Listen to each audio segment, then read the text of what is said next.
Bismillahirrahmanirrahim. Assalamualaikum warahmatullahi wabarakatuh.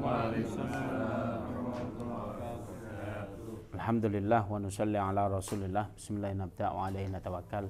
Teman-teman yang saya cintai, yang saya banggakan, Rabbi israh li sadri wa yassir li amri wahlul 'uqdatam min lisani yafqahu qawli. Ya Fattah ya Alim, nasrun minallah wa fathun qarib.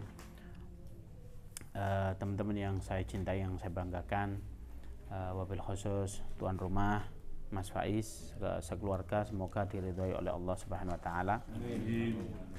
Dan teman-teman juga insya Allah mendapatkan ridho dari Allah Subhanahu wa taala. Ini ada kitab, pada dasarnya bukan kitab saya, ini kitabnya Gus saya, anaknya kiai saya disuruh ngajar di pondoknya. Mek saya ini banyak absennya, jadi secara enggak resmi saya mengundurkan diri karena sering tugas di luar, jadi sungkan kalau banyak ghaibnya, mending saya resign begitu ya. Nah, ini namanya kitabnya Masjid wa Baitul Muslim, yang insya Allah dikarang oleh Abu Bakar Jabir Al-Jazairi. Beliau merupakan salah satu pelajar dulunya, kalau sekarang ya sudah sepuh ya, belum diterangkan di sini umurnya beliau. Beliau adalah dulu belajar di Masjid Nabawi Asy-Syarif, sebab dulu Masjid Nabawi Asy-Syarif ini tempat halakoh-halakoh bagi orang-orang yang belajar begitu. Baik, kita langsung saja. Bismillahirrahmanirrahim. Ini ada beberapa ayat dan beberapa hadis membahas di beberapa hal. Yang pertama, qauluhu ta'ala. Allah Subhanahu wa taala berfirman. Apa di sini? A'udzubillahi minasyaitonirrajim. Bismillahirrahmanirrahim. Fa idza qara'tal Qur'ana fasta'id billahi minasyaitonirrajim. Saya lanjutkan lagi ayat berikutnya. Innahu laisa lahu sultanun 'alal ladzina amanu wa 'ala rabbihim yatawakkalun. Innama sultanuhu 'alal ladzina yatawallawnahu wal ladzina hum bihi musyrikun. Al-ayah.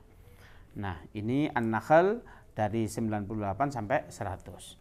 Ayat ini menerangkan bahwasanya faida qara'tal Qur'an, apabila engkau hendak membaca Al-Qur'an, fasta'id billah, maka mulailah dengan apa? Ta'awud. Ta'awud itu maknanya kita berlindung kepada siapa? Fasta'id billah, mintalah perlindungan kepada Allah Subhanahu wa taala. Ini ada sesuatu yang mengganjal. Apa? Loh, ini baca Quran loh. Baca Quran aja diminta untuk berlindung kepada Allah Subhanahu wa taala. Analogi sederhana, kira-kira kalau baca Al-Qur'an ada potensi digoda oleh setan, kira-kira baca WhatsApp atau baca apalah media sosial, potensi untuk digodai setan gede mana kira-kira? Gede HP begitu ya. Nah, kok Anda sering baca HP daripada Quran ini? Gitu ya. Nah, oleh karena itu, apabila Quran saja masih ada potensi untuk digoda setan, apalagi yang lain. Maknanya sesuatu yang potensinya kecil saja agar supaya kita untuk berlindung kepada Allah, maka yang lain juga begitu. Bukan berarti Al-Quran. Maka segala aktivitas kita fasta'id billah, yaitu mintalah perlindungan dari Allah Subhanahu wa ta'ala. Bagaimana caranya? Dengan cara membaca ta'awud, kalimatnya monggo sareng-sareng. A'udzu billahi minasyaitonir rajim. Ada yang tahu artinya ya? Aku berlindung kepada a'udzubillah, dengan engkau ya Allah, minasyaitonir rajim. Dari apa? Minasyaiton, dari godaan setan terkutuk. Masya Allah, setannya terkutuk itu ya, suka goda ini. Nanti kita bahas sedikit tentang setan. Nah, ternyata segala aktivitas kita, baik itu umur din, urusan agama, atau urusan yang lain, maka kita dianjurkan untuk apa? Fasta'id billah, yaitu membaca ta'awud. Yang kedua, apa ayat selanjutnya? Innahu laisa lahu sultanun. Sungguhnya, hu ini kembali kepada syaitan. Sungguhnya syaitan itu laisa lahu, tidak memiliki sultanun, daya upaya. Maksudnya begini, tidak bisa mempengaruhi. Saya sultah apa? Saya mempengaruhi Mas Mukhlis. Oh bisa. Itu kata-kata sultah itu mempengaruhi maknanya. Alladzina amanu wa ala rabbihim yatawakkalun. Sesungguhnya setan itu tidak mampu mempengaruhi atau menguasai seseorang. Ada dua hal. Siapa yang tidak bisa dikuasai oleh setan? Yang pertama, alladzina amanu, orang yang beriman. Apa sih makna daripada iman? Iman itu artinya adalah tasdikun bil qalbi. Apa itu tasdikun bil qalbi? Yaitu mempercayai dari hati nurani. Itu iman. Jadi iman itu mempercayai dari hati nurani, bukan hanya percaya. Contoh begini, antum cerita, antum iku soge bojone papat, cerita, ya wis percaya. Itu juga cuman percaya, tetapi iman lebih daripada sekadar percaya. Dicontohkan iman yang bagus itu bagaimana? Yaitu imannya Sayyidina Abu Bakar.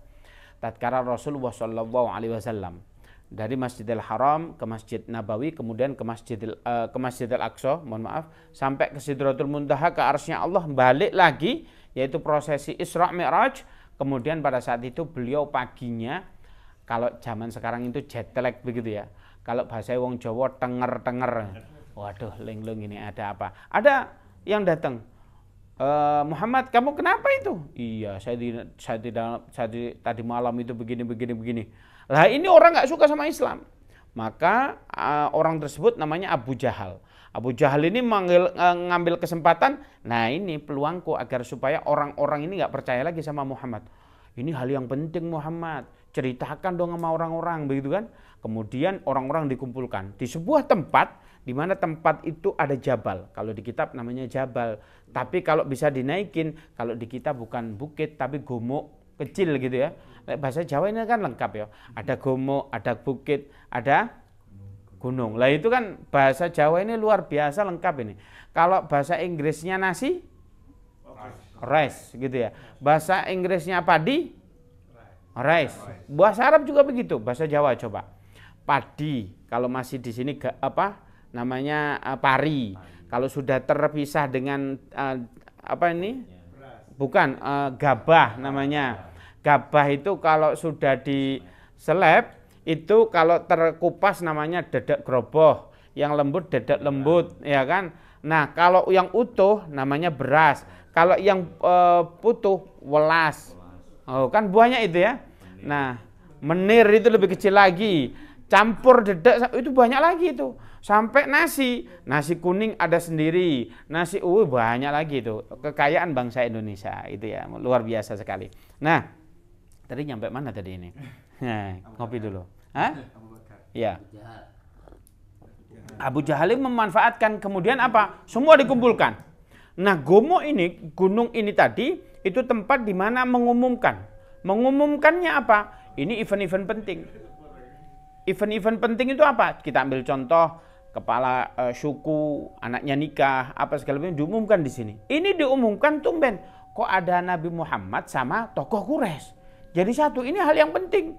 Kemudian apa? Kok ada belum lengkap ini? Siapa yang belum lengkap? Yaitu Sayyidina Abu Bakar. Dicari sama tunggu di sini ya. Saya mau nyari dulu. Dicari Sayyidina Abu Bakar. Kemudian dicari, ketemu di belakang rumahnya. Ada apa ini? Tumben kamu nyari. Iya, teman ente ini sekarang sudah gila. Siapa yang ente maksud? Ya Muhammad.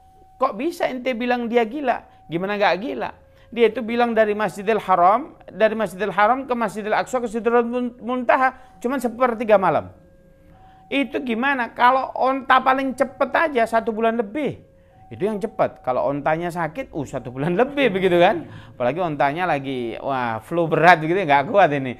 Nah ini dia pulang cuma 1/3 malam. Apa jawaban Sayyidina Abu Bakar? Kalau yang cerita Muhammad lebih gila daripada itu, aku orang yang pertama kali percaya. Bahkan tembok ini dikatakan putih, kalau Muhammad ini mengatakan hitam, maka otakku akan cuci agar supaya saya mengatakan ini hitam. Itu loh iman. Sehingga imannya Sayyidina Abu Bakar itu kalau ditimbang dengan kita, satu orang ini dengan seluruh dunia nggak nutut dengan separuhnya imannya Sayyidina Abu Bakar. Saking tingginya. Begitu juga kalau dikatakan di sini iman itu bagaimana? Tasdikun bil qalbi. Iman itu tatanan awal, tatanan fase yang kedua namanya takwa. takwa itu definisinya, secara definisi apa? Melakukan apa yang diperintahkan oleh Allah secara maksimal dan meninggalkan apa yang dilarang oleh Allah secara total. Saya ulangi lagi. Mengerjakan apa yang diperintahkan oleh Allah secara maksimal dan meninggalkan apa yang dilarang oleh Allah secara total.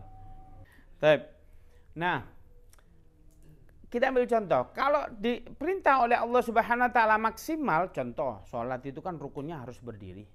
Nggak kuat, boleh Anda tawar. Ya sudah sambil duduk. Kalau duduk nggak kuat, ya boleh sambil tidur. Nggak kuat sambil tidur, ya sudah cuman begini aja, pakai isyarah ketip-ketip begitu. Kalau nggak kuat ketip-ketip, ya sudah disolatin aja. Nah gitu kan. Lah ini kan ada namanya maksimal itu begitu. Kalau nggak kuat ya nggak apa-apa. Tapi jangan pura-pura nggak kuat, nggak boleh, itu bukan takwa. Tetapi kalau yang namanya larangan Allah, maka secara total harus kita tinggalkan. Kita ambil contoh. Khamr itu hukumnya haram. Contoh, jenengan kepingin gitu. Nggak apa-apa, satu tetes saya tombok kepingin. Haram, nggak boleh. Tapi kita kadang salah memahami, kadang sesuatu yang haram itu kita lakukan dengan biasa saja. Saya ambil contoh. Apa sih bedanya haram satu dengan haram yang lain? Sama. Kita ambil contoh. Haram, Rasulullah mengatakan, innal ghibah wan namimah haram. Sungguhnya gosip dan adu domba itu haram. Berarti gosip itu haram. Apa sih bedanya gosip itu haram dengan minum bir itu haram? Apa bedanya haramnya? Sama. Kalau antum malam-malam saya ajak gitu, nanti besok ke rumah saya, ngapain Gus? Ya udah minum bir apalah begitu ya, bir yang haram begitu ya. Kira-kira mau nggak? Enggak Gus, haram begitu kan? Tapi tatkala di majelis gini, kita ngomongin teman kita yang nggak bisa hadir. Loh kok enak sekali itu ngosipin orang? Ustadz, saya ini nggak gosip. Saya ini ngomong fakta. Justru fakta itu yang gosip. Kalau nggak fakta namanya fitnah. Iya nggak? Bedakan fitnah dengan gosip. Nah kalau gosip kenapa mau? Giliran khomer, sok-sokan nggak mau. Babi nggak mau. Tapi itu pada dasarnya sama-sama haram. Sehingga kalau takwa itu, maka pertama iman, yang kedua takwa. Kalau Anda sudah takwa menjalankan model begitu, aman. Baik.